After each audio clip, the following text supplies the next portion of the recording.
Good evening. Good evening. I, Dr. Lasagna Flowers, President of the Duncanville ISD Board of Trustees, call this meeting of the Duncanville Independent School District to order. Let the record show that a quorum of the Board of Trustees is present, that the meeting has been duly called, and that notice of the meeting has been posted in accordance with the Texas Open Meetings Act, Texas Government Code, Chapter 551. We will now move to opening ceremonies. And we'll begin with our superintendent's report.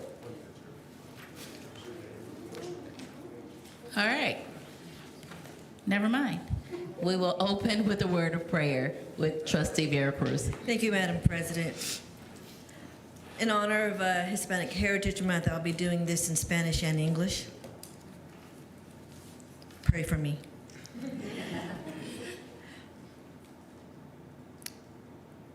Señor,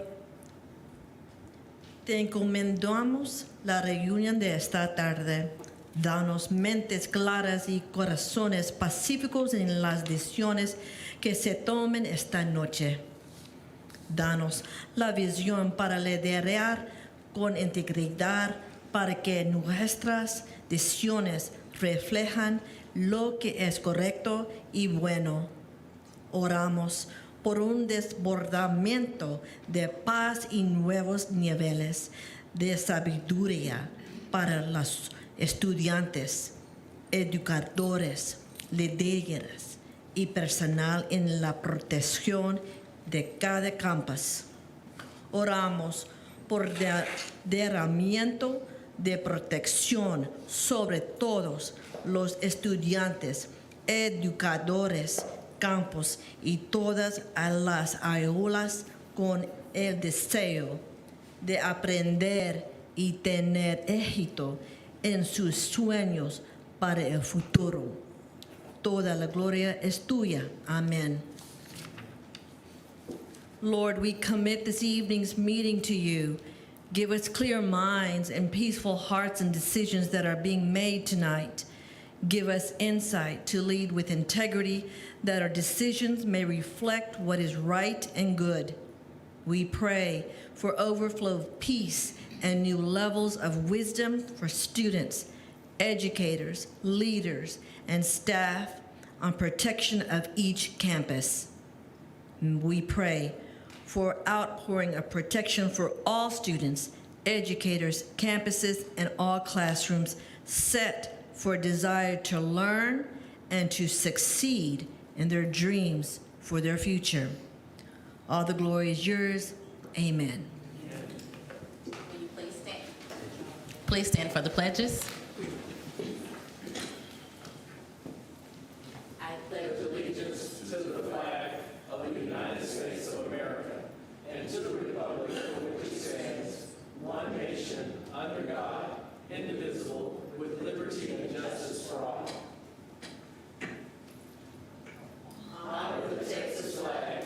I pledge allegiance to thee, Texas, one state, under God, one and indivisible. You may be seated.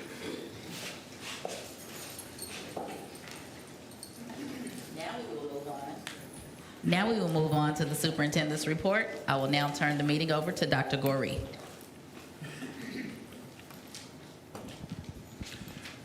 Thank you very much, Dr. Flowers, and good evening to everyone assembled here today, and certainly including our board members.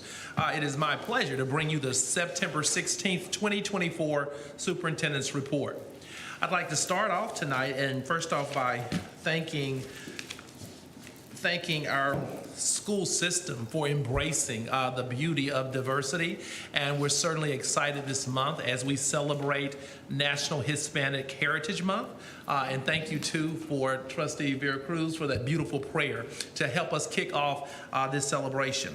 Well, as you look at the dates, from September 15th to October 15th are the dates that have been set aside for us to celebrate our heritage culture in our community, and it will give us an opportunity to really look at the Latinos who have made huge impacts in the work that we do as a country, and certainly that have helped us to strengthen our democracy. One thing that's always been interesting to me is why do we start on September 15th versus starting at the beginning of the month? But if you actually look at the dates that most of where Hispanic heritage is celebrated, the independence of Hispanic heritage, most of them fall within those dates. For example, September 15th is the actual Independence Day celebration in Costa Rica, El Salvador, Guatemala, Honduras, and Nicaragua. September 16th in Mexico, September 18th in Chile, September 21st in Belize. So we are really excited to celebrate and look forward to celebrating this amazing month and the amazing culture and contributions of the Hispanic community. Moving to the next slide, I'd like to highlight our enrollment, and certainly a point of celebration is that we have exceeded our projected enrollment for this year. You can clap for that, guys. If you look at the numbers, a couple of things that I'll quickly highlight. In 2024, we currently have a total enrollment of 11,646 students. That's as of today. And our projection was 11,643. So we are 3 students to the positive, which puts us a little bit over that 100% enrollment. Very interesting, and this is a good thing for our school system, is that we're seeing the largest we've exceeded our projection the most in our elementary schools with 102%, and that's a good thing for a school system. Intermediate's 100% staffed, middle school's 100, and of course our high school's down a little bit, but certainly still proud of 4,519 students enrolled in our high school. Now, when we talk a little bit about attendance and why that's important and having students enrolled in schools, we have set a district target of 93% attendance rate. And what I want the message to be, not only to just the room, but to all of our parents and all of our constituents, is that our goal, we hope to have 100% attendance every day. I've highlighted 3 things that I think are very important as to why we need students to be in school every day. When I asked myself, well, which one will be 1, 2, or 3, I could make a decision because all 3 of them are equally number 1. The first thing that we know is that students academically are more successful when they're at school. Quite simply, the teacher cannot teach you, and you're missing opportunities to learn if you're not at school every day. The next thing, not number 2, but the next thing, of course, speaks to student well-being. And this is really looking at the social, emotional, and physical well-being of students. We find, and research supports, that students generally are more adjusted and certainly in better physical condition when they're participating and actively engaged at school. And last, and certainly not a 3, or certainly not a 2, would be district funding. In the state of Texas, schools are funded based on student attendance. And this is important that we have students at school so that we can make sure that we increase our opportunities for revenue so that we can provide more opportunities to students and teachers in the classroom. So ultimately, all 3 things are important, and we want to continue and will continue our campaign towards hitting our 93% goal for student attendance for the whole year. Calibration walks. I had opportunity last week and look forward to many more opportunities to come to actually do calibration walks with our academic teams. And for those of you that are wondering what are our calibration walks, this is where our curriculum and instruction team meets our school leadership team, and we actually go into classrooms and ensure that the information is being presented in a way that students can learn and be successful. One thing that we're really focused on this year is ensuring that we're providing high quality Tier 1 instruction to all students. That means that we have to go out and make sure that the lessons are being calibrated at a level that produce the results that we hope for. So excited to be a part of this team and really looking forward to continuing this work as we support our teachers in the classroom. We have heavy lifts for our teachers, and in that respect, it's important that we as a senior leadership team, we as a C&I team, that we do everything we can to support and increase success for students in the classroom. So really excited about those calibration walks and continuing those throughout the rest of our school year. Exploring college opportunities. We are so proud of our very own Steve Kane, who has led an Exploring College Option Tour. You see the names of all of those prestigious schools. Those schools have all had opportunities this year, and we will continue to have opportunities to expose our students to those schools. We had Harvard University, Stanford University, the University of Pennsylvania, Duke University, and Georgetown that have all presented to our students. And this is just a wonderful opportunity to expand our students' scope as to what's out there and what they actually can do.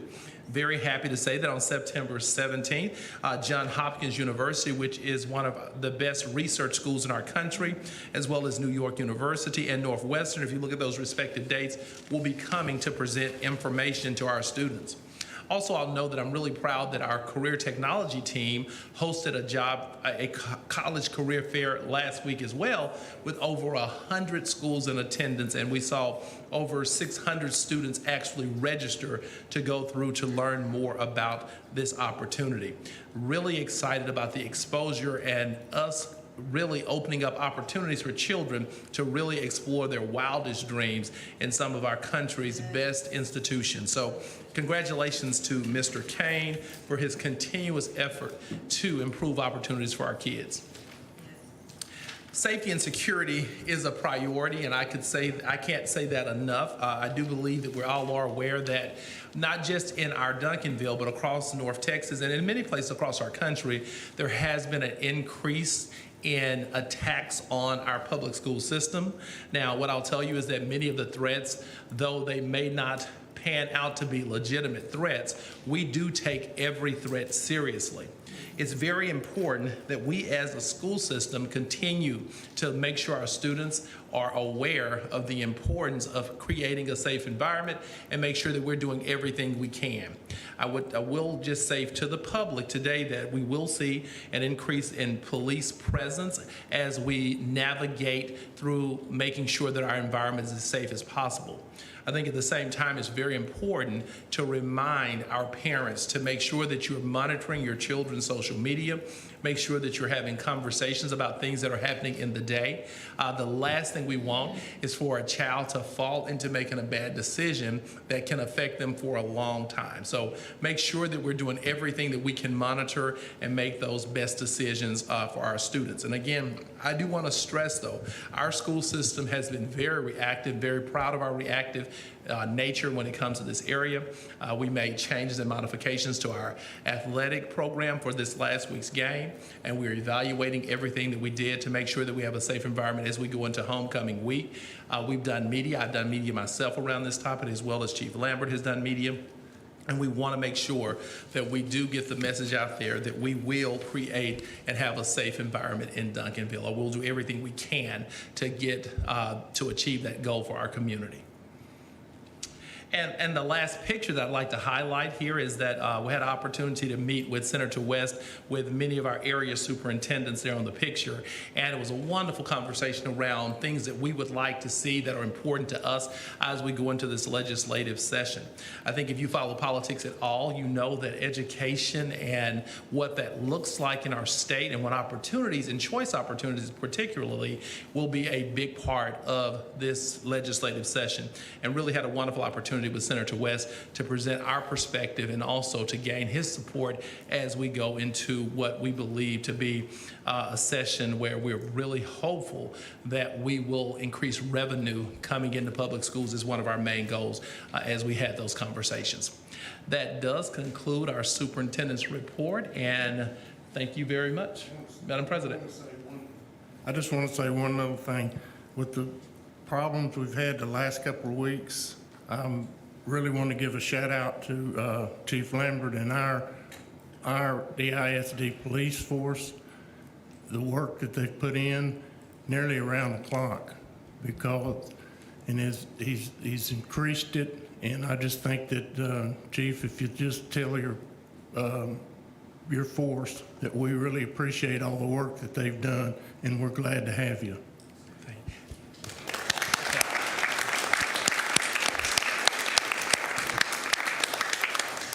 And I would be remiss if I did not ditto that. And Chief Lambert has been very, very collaborative with other district police forces, other law enforcement agencies, things that I can't even tell you publicly, and has done a wonderful job of navigating the situation. We do appreciate you, and I too will ditto to add to also tell your team how much we appreciate them too. Thank you, Dr. Goree. We will now move to recognitions. I will turn the meeting over to Ms. Connie Wallace.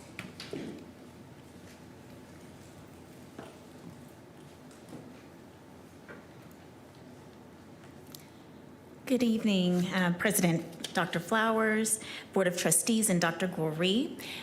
This opportunity to share the different donations that we have received over the past month is always an honor.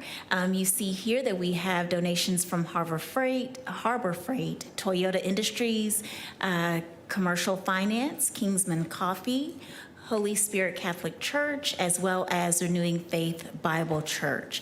We are grateful for their support, and many of them are repetitive donors to Duncanville ISD, and so we are grateful. And then this slide showcases the many different donors that supported our convocation this year. So in your board book, you have a list of the many different amounts that they donated. Thousands of dollars were received, and those gifts went straight to our teachers. We were so grateful to everyone. I don't think we received a no. Anyone we asked, they were very willing to donate or to support or at least be there and engage with us for convocation. Are there any questions about the donations that we have received? Sorry.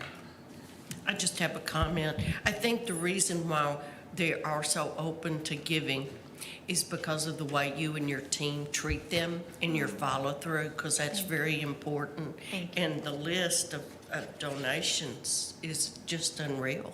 I Thank don't you. think we've ever, so I think it's the way you're treating them. Thank you. Thank you, and thank you to my team. Thank you. Trustee Fahey? I quickly totaled it up, and it's like over $8,000. So we really appreciate that, and this is a public announcement.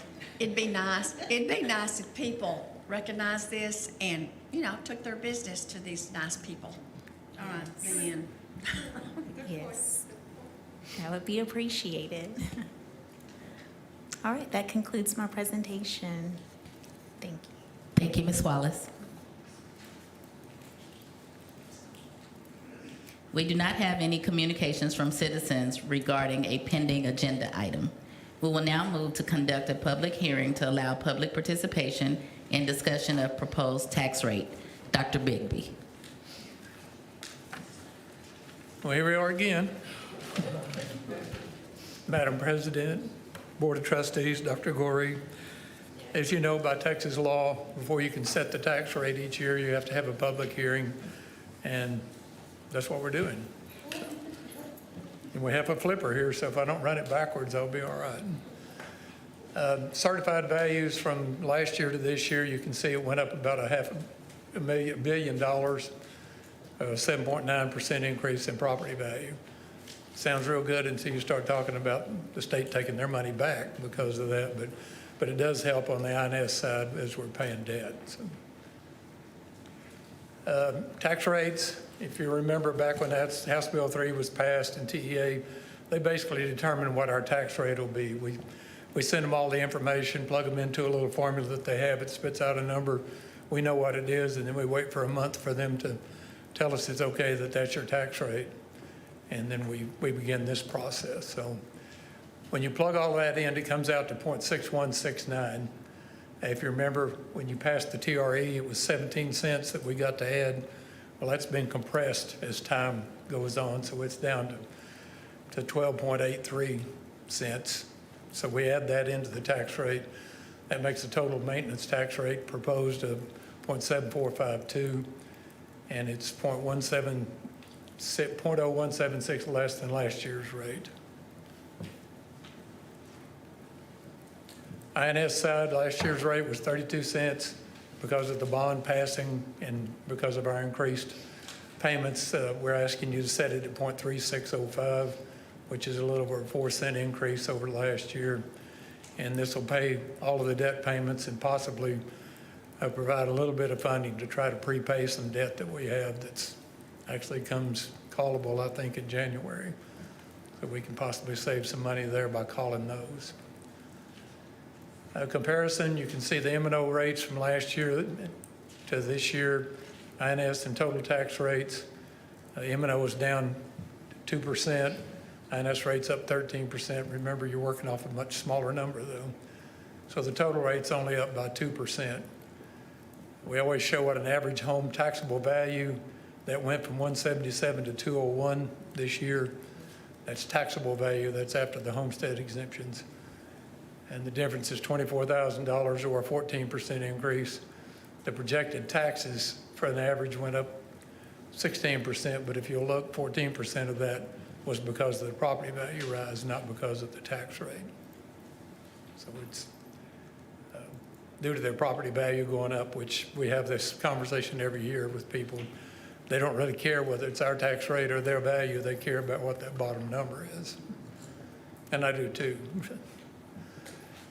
We always compare what a $200,000 home would pay in taxes.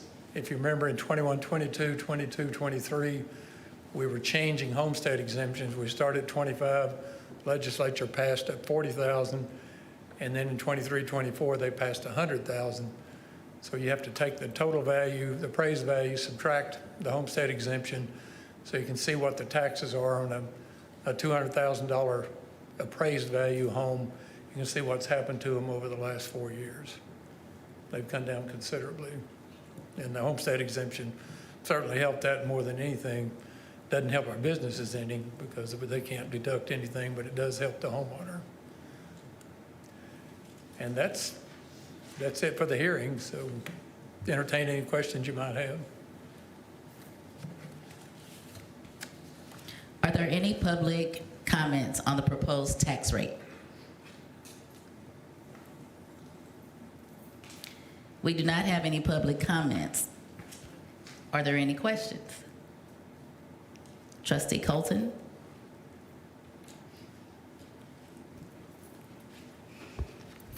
Good evening. Hello. So good to see you. And you. Thank you. I just have a question. So the average home taxable value, is it $201,554? The taxable value, yes. For our district? Yes, for the entire district. Take all the homesteads, and that's what the average is, or as per the appraisal district. So is that net the homestead exemption of 100,000? No, that's without applying the homestead exemption, Okay. pretty sure. Yeah, because it's a taxable value, it would be after the exemptions come out. You have an appraised value, and then you have a taxable value, which comes up after the homestead exemption's taken off. Okay. I just have a question because the average home taxable value on $201,554, the projected taxes is listed as $2,229. Yes, But on slide 6, for a value of 200,000, the taxes is listed as $1,100. that's because the tax was figured after you took the 100,000 off of that, so you're only taxing off of $100,000 instead of 200,000. You pull the exemption off, and then it becomes just a $100,000 home. So the taxes are half of what they would be on a $200,000 home. Okay, so could you explain for me the difference between the 229 on a home that's valued at 201,000 and the 1106 for a home that's valued at 200,000? Well, because of the differences of the homestead exemption. The homestead exemption's been taken off of this, so when you just take the 201,000 value, multiply it by the tax rate times 0.01, you get 229. The other one is half as value, as high as that, because it's only $100,000 taxable. So the That- 20, Now, go ahead. so the 2229 is actually based upon a average home taxable value of 301. Yes. Okay, that's what I was trying to. I'm sure I misled you, but Yes, I wanted to see yes. if you could catch that. Yeah, no, I just, It makes, Okay. it can be very confusing if you look at it the other yes. way, so I understand. So, yeah, so the average taxes for, average home within our district is like $1,100 approximately, No, the average one is 2229.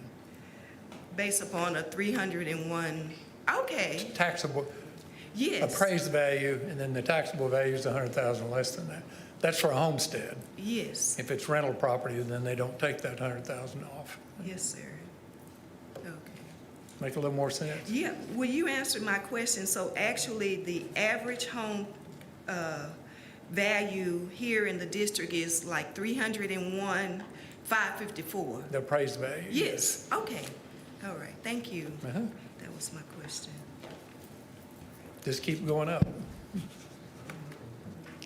The hearing has ended. We will move to conduct a public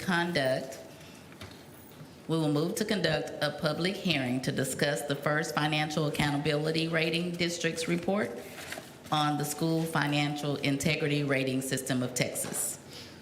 Dr. Beebe. Boy, that's a mouthful. As you know, every year the state comes out with their first or financial integrity rating system of Texas for each district. This is the 23-24, which is based on 22-23 information. So actually the school year we're in, it's 2 years behind, but until TA gets all the information, it takes them about a year to get it all compiled. So this is the data from 22-23. It's the 22nd year that FIRST has been out there. I remember when it started, it's changed drastically since then, but the whole idea was to ensure to the public that we're taking care of their funds. The real reason was to make sure we weren't circling the drain, and some districts are, and it's a very valid tool for those that are really in trouble. It's not necessarily so valid for those of us that are still in pretty good shape, because our indicators stay pretty well, but the ones that are really in trouble, they lose a lot of these points. So 20 indicators. This year we have 94 out of 100 possible points. If you remember, I think last year was 92, so we bumped up a couple of points. Anything above 90 points is considered superior rating, so we're superior, at least for a year. I won't tell you how many other districts are also superior, but it makes it water down a little bit, say there's only 2 of us, but there's more like 800 of us. And you can see the ratings there, above standard, meets standard, and then substandard achievement. We don't ever want to see any of those numbers, so we'll just hurry by that. We only lost points on 2 indicators.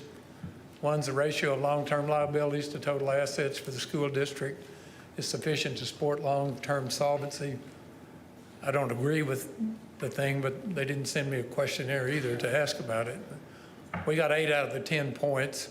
This will probably fluctuate a little bit more since we've added more debt to it well, not next year, but the year after that when we pick it up. We're trying to do some things with the fixed asset register and get some more items. First, they want us to clear fixed asset items off of the fixed assets, and now they want us to put them back on, so it changes this ratio. So we're looking to make sure we've got everything on the fixed asset register that would change the denominator of this and possibly get us to 10 points. The other is district administrative cost ratio is less or equal to the threshold. We got 6 points. We almost had 8. This just says that our administrative ratio to instructional ratio is higher than what they say it should be. And the quick answer to that is we have a lot of administrative instructional support people, and it's been that way since I got here.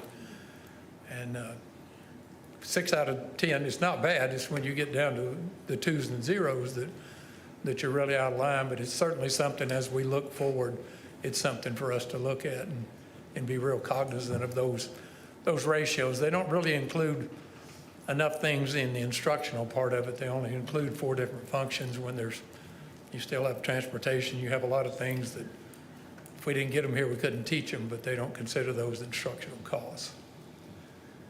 So that's the two. Also, when we report it, transactions between the superintendent and board members, your travel has to be reported. Other compensation that the superintendent's like cleaning houses on the weekend or something, then they has to report that, and you actually have to approve that. I don't think you'll be doing that, but a lot of people that work as adjunct faculty, and the board has to approve them working anything outside of their contract. Sorry about that, trying to be funny. Give some vendors to anyone that's more than $250. I've been waiting for 8 years for one of those.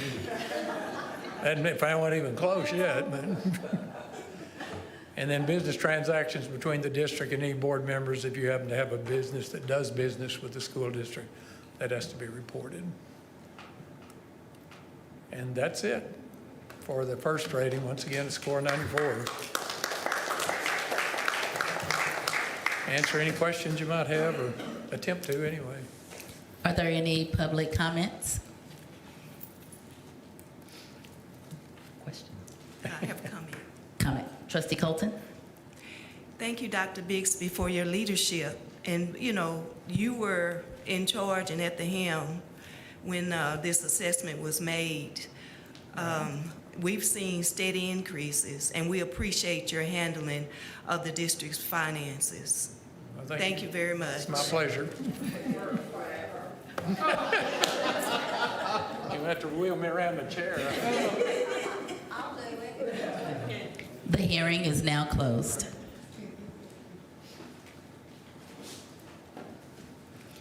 We will now move to conduct a public hearing to discuss, we just finished that.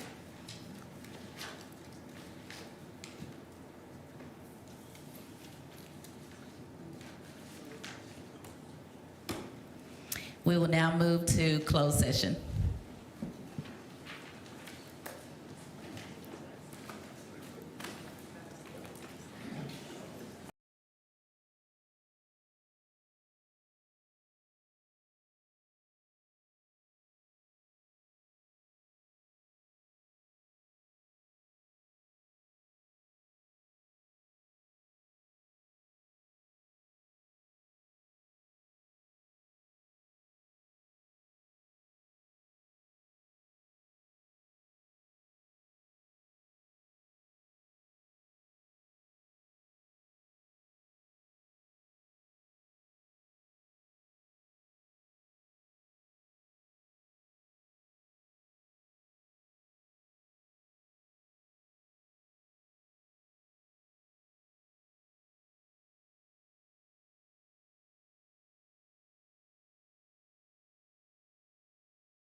We are back from closed session. We will continue with our agenda items.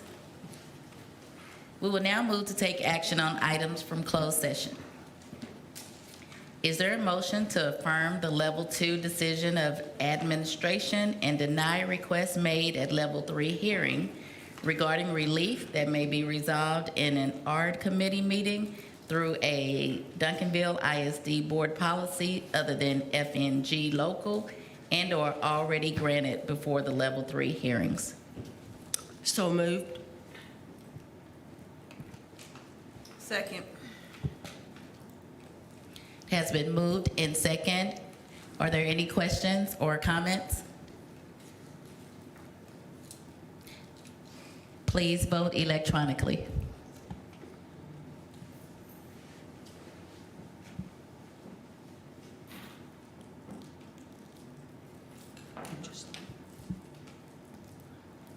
Motion carries 6-0. Motion carries 7-0. Thank you. We will now move to consent agenda.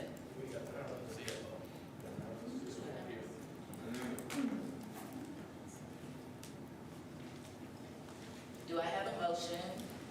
Do I have a motion to approve the appointment of the Chief Financial Officer as presented? So moved. Any questions or comments? All in favor, please cast your vote electronically.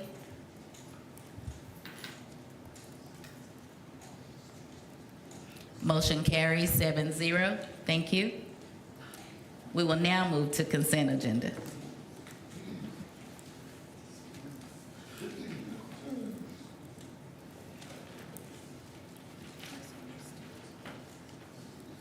Do I have a motion to approve the consent agenda as amended? As printed.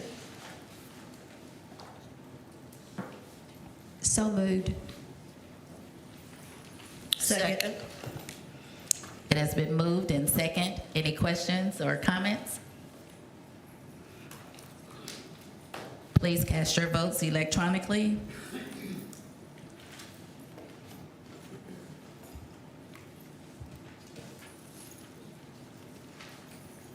Motion passed 7-0.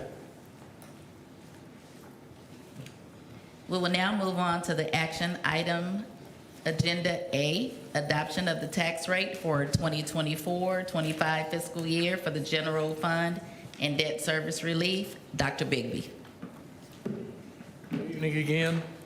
As we presented in the hearing, we're recommending that you set the maintenance and operation tax rate at 0.7452, the debt service at 3605, for a total of 110.57 total tax rate. We'd ask that you approve the resolution that's attached.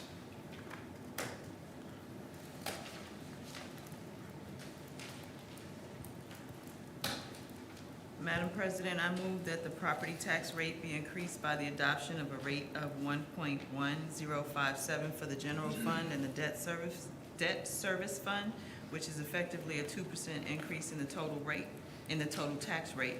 This is the tax rate as presented by Dr. Ed Bigby, Interim Chief Financial Officer, and as recommended by Dr. T. Lamar Goree, Superintendent of Schools. Second. It has been motioned and second. Any questions or comments? All in favor, please cast your vote electronically.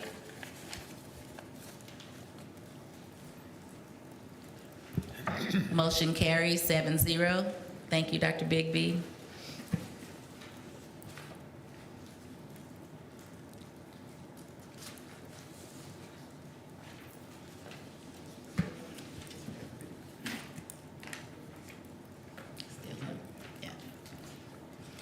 Do I have a motion to certify the appraisal roll for the district from Dallas Central Appraisal District as submitted by Dr. Bigby, Interim Chief Financial Officer, and as recommended by Dr. Goree, Superintendent of Schools? So moved. Second. It has been moved and second. Any questions, comments, or discussions?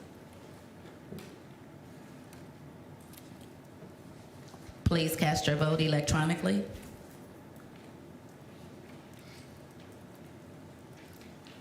Motion passes 7-0. We will now move to action item C, nomination to be considered for the Dallas Central Appraisal District Board of Directors. Each year, you have an opportunity to nominate someone. Ms. Phillips, I believe, is still on that board, secretary maybe, of that board. So if you still want to nominate someone else, there'll be some elections coming up, but you do have a representative on that board right now. Your second term? Yes. I think you are. Do I have a motion to nominate Trustee Phillips by approving the said resolution to be considered for membership in the Board of Directors of the Dallas Central Appraisal District? So moved. Second. It has been moved in second. Any questions or comments? Please cast your vote electronically.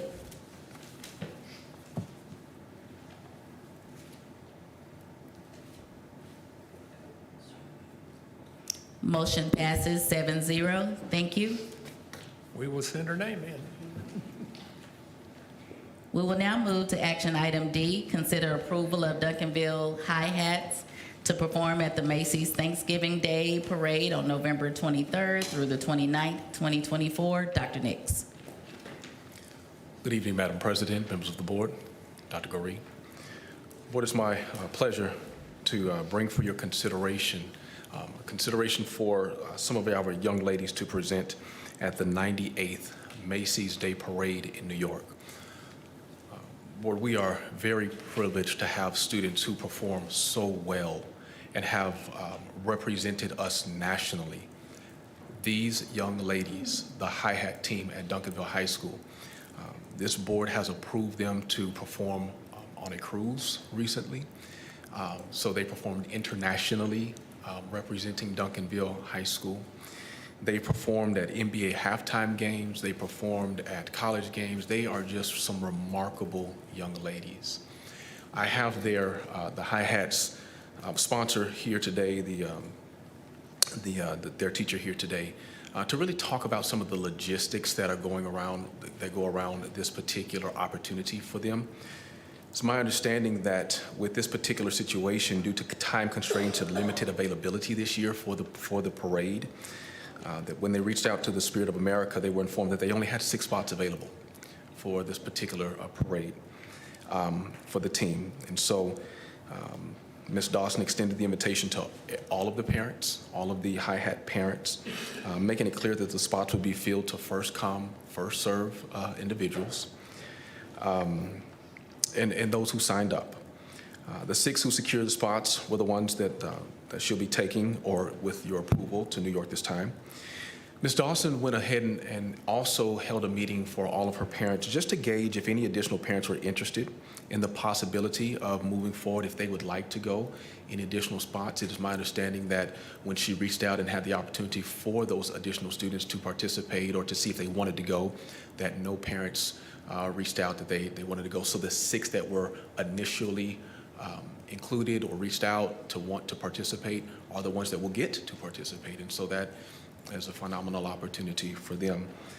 And so, board, at this time, just want to ask you to consider the approval for allowing these young ladies to go and represent Duncanville Independent School District, Duncanville High School, at the 98th Macy's Day Parade in New York. And once again, I have Ms. Dawson here to answer any logistical questions that you may have about this particular situation.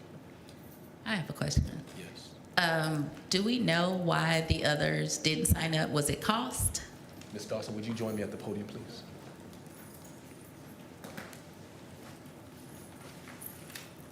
Good evening, President, Trustees, Superintendent. So no, ma'am, it was not cost. It was just, I did explain to them that it was first come, first served. And so when those 6 young ladies did sign up, I had another meeting just asking the parents like, hey, I do understand, like we do have to move quickly, and I do get that spots are limited, but once the deadline has passed and deposits are not made from other participants, then it could possibly reopen.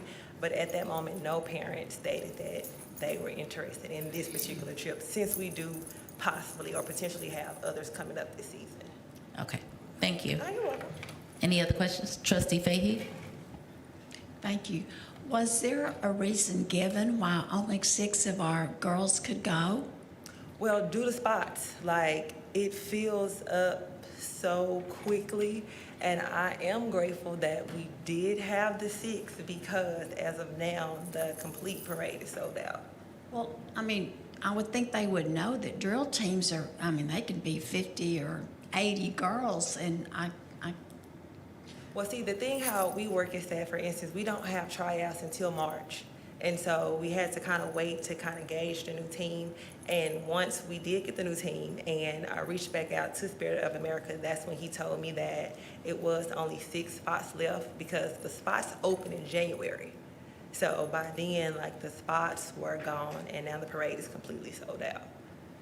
well, I noticed that the choir, they have a fundraising project that's next on the agenda. But do the girls have any type of fundraising? Oh yeah, we do fundraisers throughout the complete year, and even the 6 that is going, like they have fundraised and they are literally completely ready to go.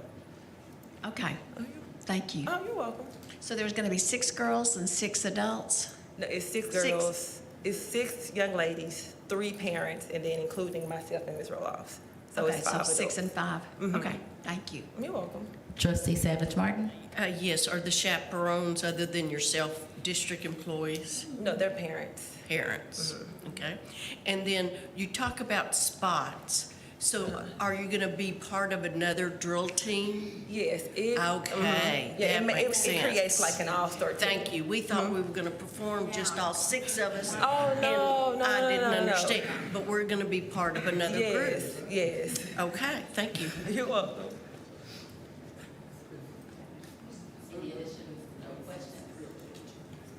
Any additional questions? Do I have a motion to approve the out-of-state travel for the Duncanville Hi-Hats drill team for the purpose of performing at the Macy's Thanksgiving Day Parade on November 23rd through the 29th, 2024? So moved. Go ahead, girl. I did, second. Okay, second. It's been moved in second. Are there any questions, comments, or discussion? I do have, that is just to approve that they go. That's, we just approved that they'll go if we vote. Okay, that they can go. Okay, thank you. Please cast your vote electronically.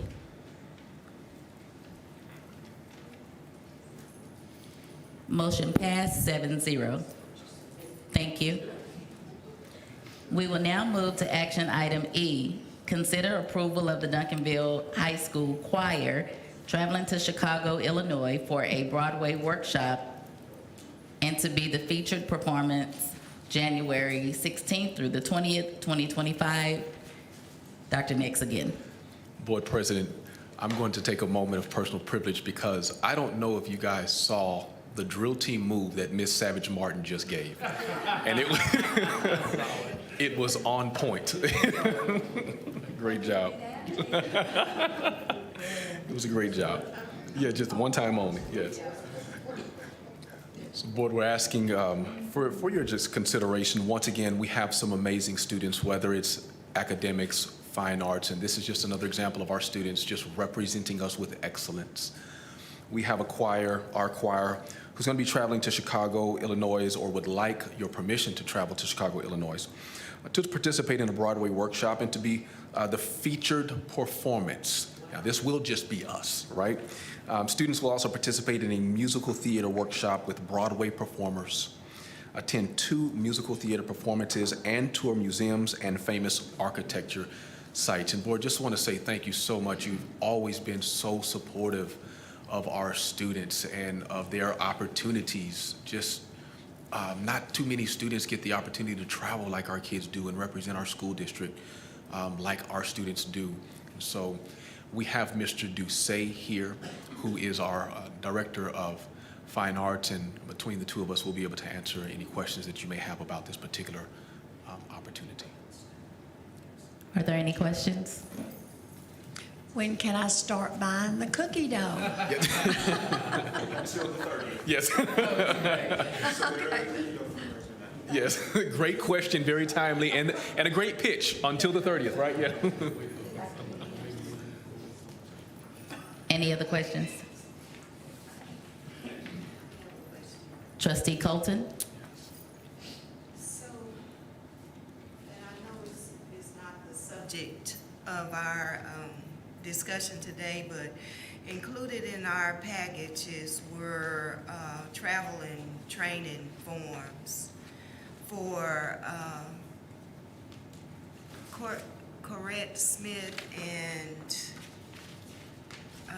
Jansen. I'm sorry. Yeah. So I didn't know, I see $0 here. I didn't understand what, are they paying their own way or what is it? Why were these forms included? Good evening, Board President and board members and Dr. Goree.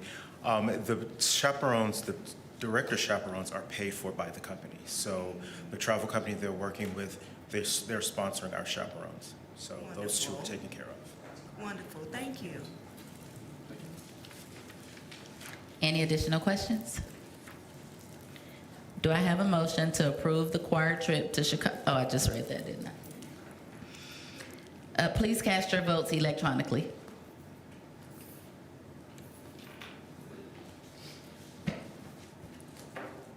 Motion passed 7-0. Thank you. We will now move to action item F, approval of TASB policy update 123.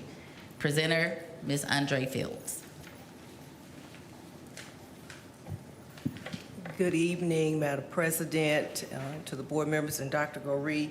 I don't have a presentation this time because I spent last month giving you an overview with the slides of all the edits, with all of the corrections, the additions, deletions. You have that in your packet. This is our second reading this evening. I didn't get any questions from anyone for clarification, and so in your packet on pages 110 to 167, you have policy update 123, including our legal and our local policies. And so tonight, board, we are asking that you approve the recommendation of the administration for both TASB, legal and local policy update 123 be approved as presented. I'll entertain any questions you may have. Any questions? Do I have a motion that the board add, revise, or delete local policies as offered by TASB Policy Service for consideration and according to the instruction sheet for TASB Localized Policy Manual Update 123 as presented? So moved. Second. It's been moved in second. Are there any questions, comments, or discussions? Please cast your vote electronically.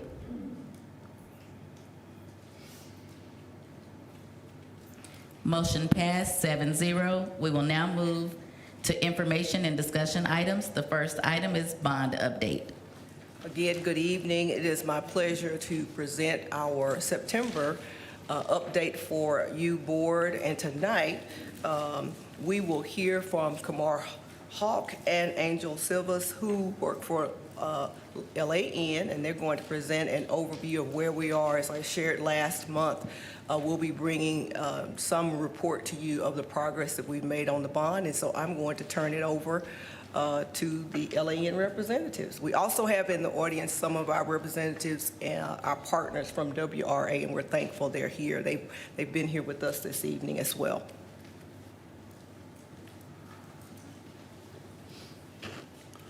Good evening, Dr. Flowers, the board members, trustees, and Dr. Goree. Today we're updating you for September progress. The big thing is going to be talking about the CTE addition for the high school, the realignment projects, the 10, 5 CMAR, 5 CSP.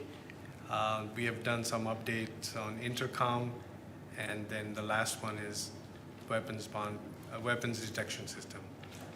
We have updated the website also, and we'll talk about that for a second. This is our overall schedule. We've been displaying this. So package 1 is our CMAR. Package 2 and 3 are the CSP packages. They're coming together, the same one. The plans should be complete next month, and then we'll go out to bid to ensure that they are done in summer of 25. 4 and 5 are also moving. These are the projects Smith, Brandenburg, and Central. The last one is 7 and 8. These are the high school projects. They're coming along. We're focusing on CTE addition to get that going so we can build it and then move the staff from the existing high school. Is a early package CMAR. The one CMAR is on board, Northridge Construction, and they're moving forward. The drawings are completed. We did our estimate comparison just last week, and we are very close to our budget.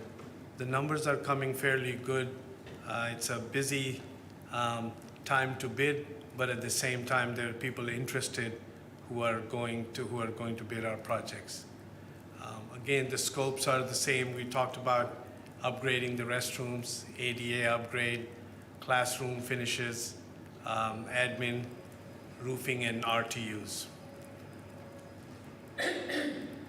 Huckabee has the big update on the CTE and the early childhood. The technology one, we just finished our schematic, and we are in budget. We're moving forward with our design development. Our first big milestone, we're meeting the city tomorrow.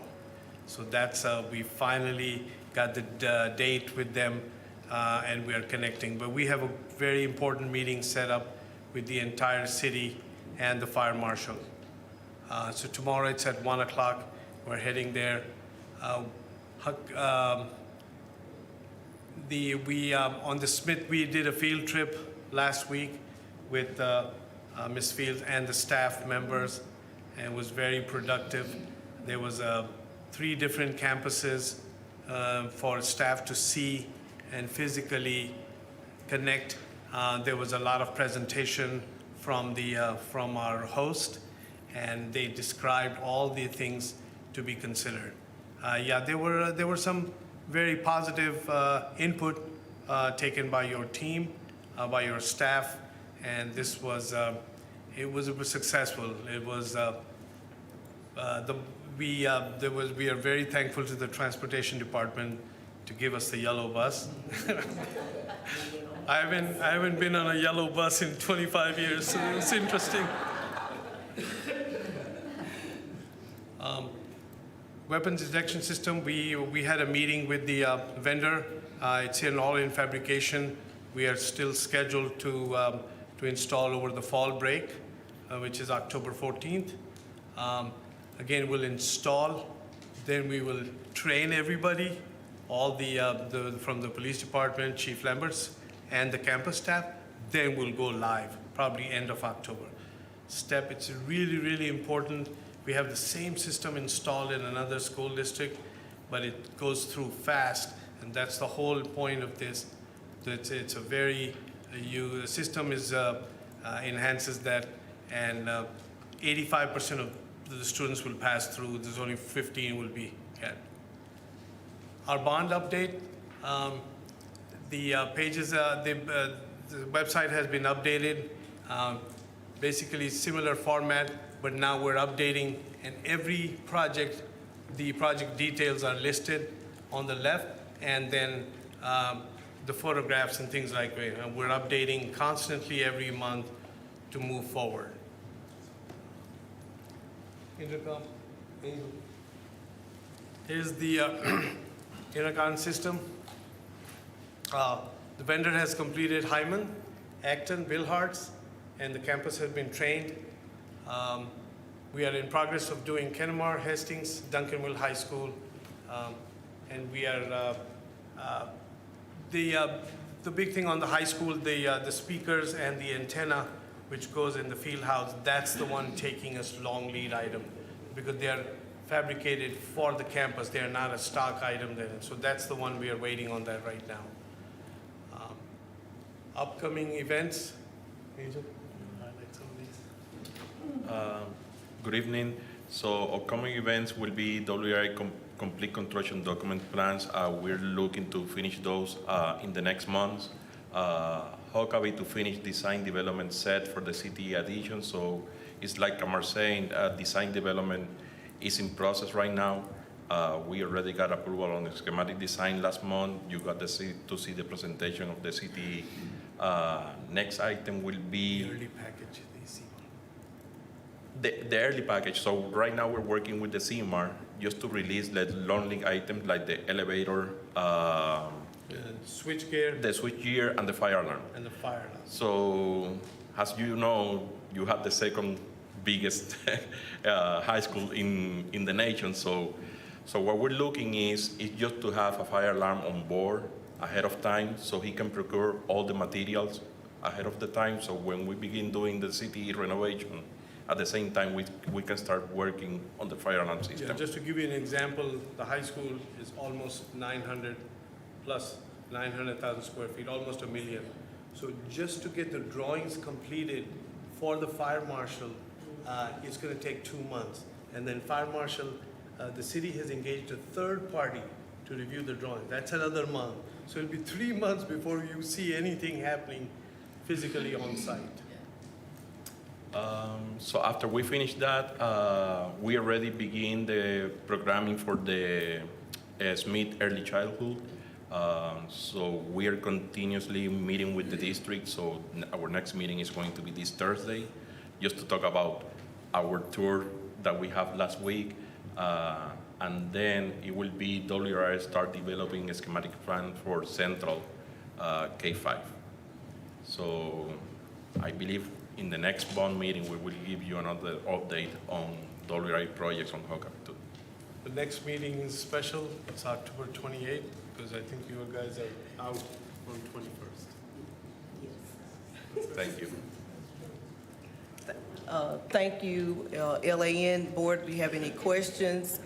One highlight that they did not speak to, we had our Community Citizens Bond Oversight Committee meeting the Tuesday after Labor Day, and Dr. Goree opened that up for us. They gave a similar update. So we are keeping the citizens apprised as we move through the bond, answering questions, et cetera. And we thank you again. We thank the citizens because this is a very exciting thing for the scholars of Duncanville.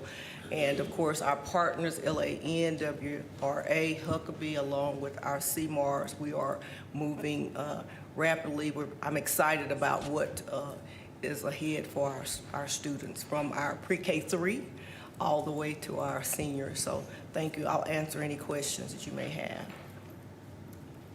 Are there any questions? Thank you, Ms. Fields. One thing I'll add too, to support kind of what Ms. Fields is saying, we did have a really good community bond board community meeting with the persons that did make up the committee that have worked hard on this bond. One thing that I will stress that is critically important is that we're utilizing this bond to strengthen our choice opportunities. And one thing in that respect that we did speak to, and that I've heard a lot about since I've taken this role as superintendent, is how we're going to build our fine arts track out. And we are looking, as we work with Central and we look at Brandenburg, we're looking to create a seamless pattern where students will do elementary, pre-K, that K-5 at Central, then Brandenburg would be that middle school component, and then of course that would feed into the wonderful programs that we have at our high school. Really excited about how when we speak of fine arts, we're talking about so much more than just things like singing and dancing, but we're looking at a lot of those media productions, and we're looking at what are those behind the scene things that go into a true quality production. So really excited about what this will do for our choice opportunities for students in our district, but also for students that are interested in coming to our district. Thank you. We will move to the information discussion agenda item B, bilingual in English as a second language ESL programs, annual evaluation.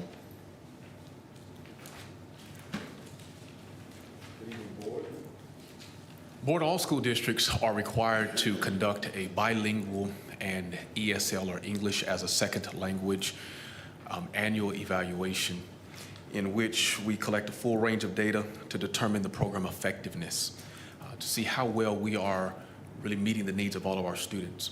So, Board, to present to us tonight is going to be the Director of Language Acquisition, Maria Hernandez. She and her team work diligently to make sure that all of our students have what they need, but with a specific focus on our bilingual and ESL, or English as a second language population. Maria Hernandez, would you join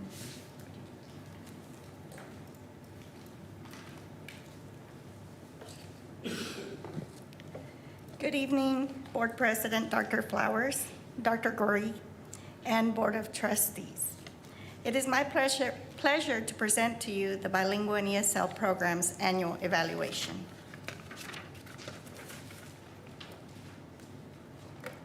You'll see here the demographics for Duncanville ISD. As you can see, there has been a steady increase in the number of emergent bilinguals. In 2017 to 2018, 17.2% of our student population was made up of emergent bilinguals. Currently, we have 26.3% that make up our student population.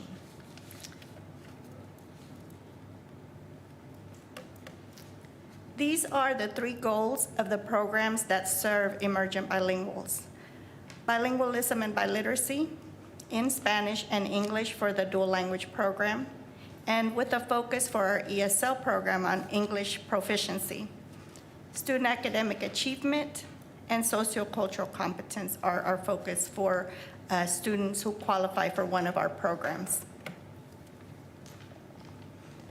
Here are the programs that students who qualify as emergent bilinguals go into. The majority of them go into the one-way dual language program. Second to that, our ESL students at grades 7 to 12 go into an English as a second language program. And then we have a small percentage of them that go into an ESL program at elementary grades.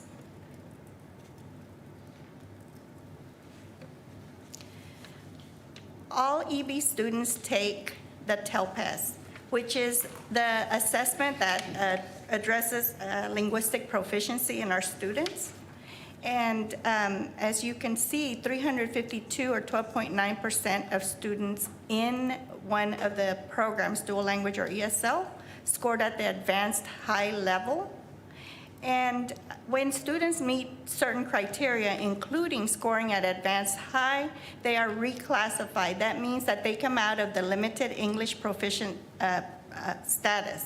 So in last year, we had 28 students who reclassified. This year, we had 225 emergent bilingual students who reclassified.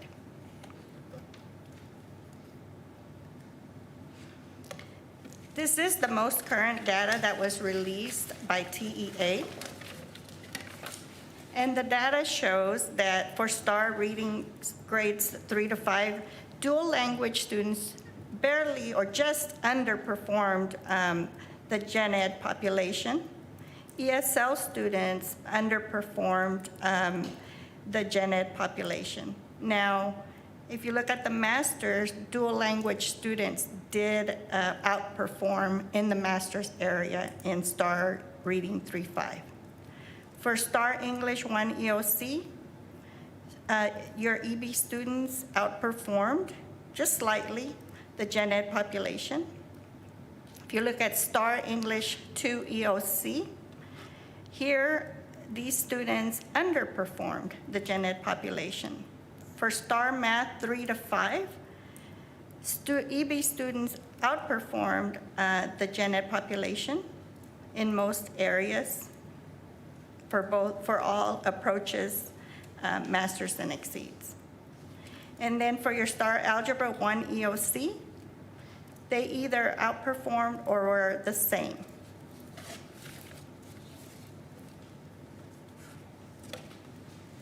As a department, it is our goal to serve the needs of emergent bilingual students. We do that through trainings, tools and resources, learning walks, instructional support, and LPAC support. And LPAC is the committee, the Language Proficiency Assessment Committee, that actually identifies and ensures that students are placed in the correct program. These are the bilinguals and exceptions and waivers that we filed last year with TEA. Every year we are charged with filing this report with TEA. And as you can see, our students were being served by 43 bilingual certified teachers in the dual language program, but 38 of them were non-bilingual certified. In the ESL program, there were 103 ESL certified teachers and 66 non-ESL certified teachers.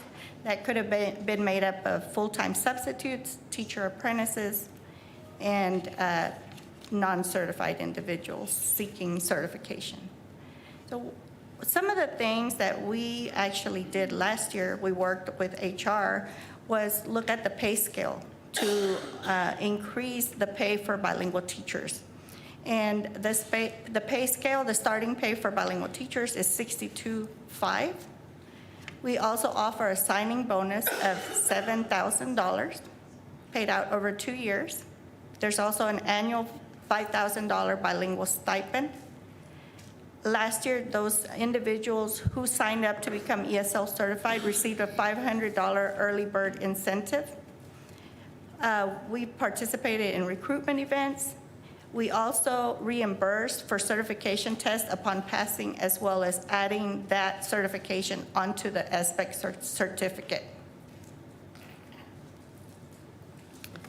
Our next steps as a department is to continue to provide high-quality support in the classrooms through coaching teachers, through consulting with administrators. We also offer trainings throughout the year to improve the instructional practices that happen in the classroom. And we've made many program upgrades to increase access that our students have to the curriculum, to on-grade level curriculum. And also, of course, there's always collaboration efforts with other departments. At this time, do you have any questions? Trustee Vera Cruz. Good evening. Good evening. So I'm curious, when the STAR testing comes around, how do we help and assist those that need to read that test and get the modifications or the supplementation for them understanding what's happening? That is a decision that is made by the Language Proficiency Assessment Committee, the LPAC committee, that is made up of administrator, LPAC chair. We also have a LPAC coordinator that assists with those, and there's also a parent representative there that actually look at, they gather all the data for that student to make the best decision for them, whether they need linguistic supports on the exam or not.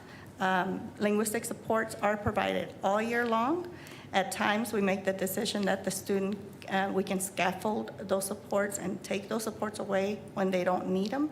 But when needed, we make the decision to provide them during testing time as well. Is that also provided during summer school? Yes. Thank you. Thank you. Trustee Colton. Thank you very much for what you do to help the students to learn. And I just have a question regarding the non-BIL and non-ESL teachers. So I guess we're actively looking for certified teachers, but we're unable to get them. Is that correct? That's a great challenge. It is, and that's where that collaboration has come in with HR to offer those incentives to teachers.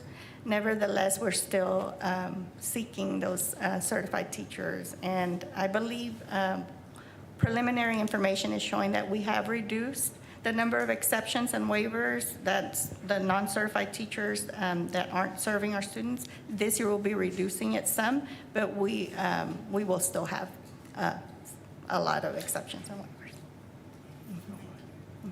Mr. Nix, did you want to add something to that? Yes, thank you, Dr. Green. Trustee Colton, just to board, just to make sure that you guys are aware of how much this district has invested in really compensating teachers. We did a study on how do we compare to other districts in terms of how we compensate bilingual teachers. How we compensate bilingual teachers in comparison to other districts. And we offer a $7,000 stipend as well as a $5,000 annual stipend for our teachers, whereas in other districts, they only offer maybe a $4,000 stipend or a $5,000, no one more than a $5,000 stipend in our immediate area. So that's a $12,000 stipend that we offer, trying to just get teachers here away from those other districts to make sure that our kids have what they need. And that's quite a difference in what others are offering.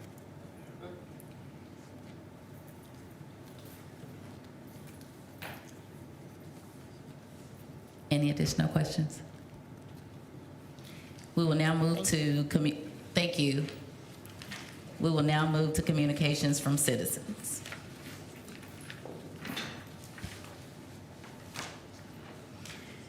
We now move to communications from citizens, and we received one card. And before you make your way to the front, please allow me to read the following.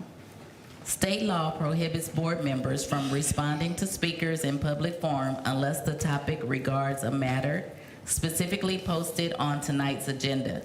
The board will carefully consider any concerns expressed, and an administrator will investigate the matter. At your request, the administrator will contact you regarding your concern.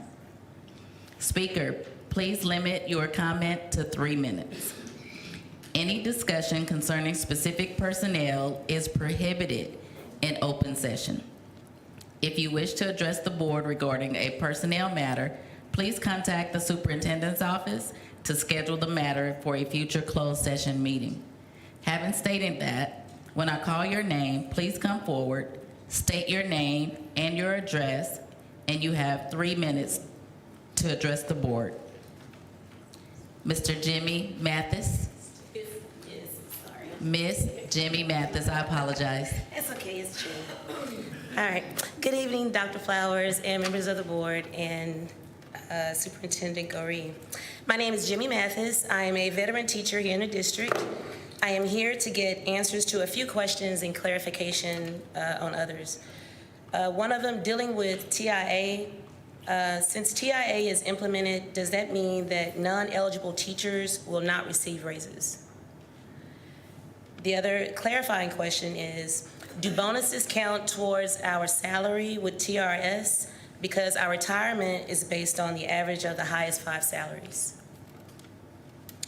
The next one is work hours. 15 minutes was added to our work hour during COVID. And then I was wondering, can we please have those 15 minutes back? Our PD has doubled from 12 hours last year to 24 hours for trade-out days. And we complete 9 hours of 24 videos without compensation dealing with the safe schools. But when we finish, we don't get any compensation for it. It's just, okay, you're done. It's a certificate. So maybe as a solution for that, what compensation can the district offer us for the time spent completing those safe school modules? This year in Skyward, we noticed that there's a T next to some of the students' names, and when you hover over it, it says threat assessment. And so I've never heard of it. I don't know how to explain. I don't need an understanding of what it means. So teachers don't have any information about what threat assessment means. So I guess on my campus, I'm known as a flower child. So I'm hypersensitive to my students' trigger and my colleagues' triggers as well. So knowing the information about the T could reduce the stress and anxiety and increase the safety and self-care. The way I lead with impact is that I promote self-care for my students by practicing breathing techniques and also with my colleagues. So we have the best Zen zone in the district. So please feel free to visit, and I look forward to your responses and clarifications. Thank you for coming to the meeting. Being that there is no further items to discuss, this meeting is adjourned.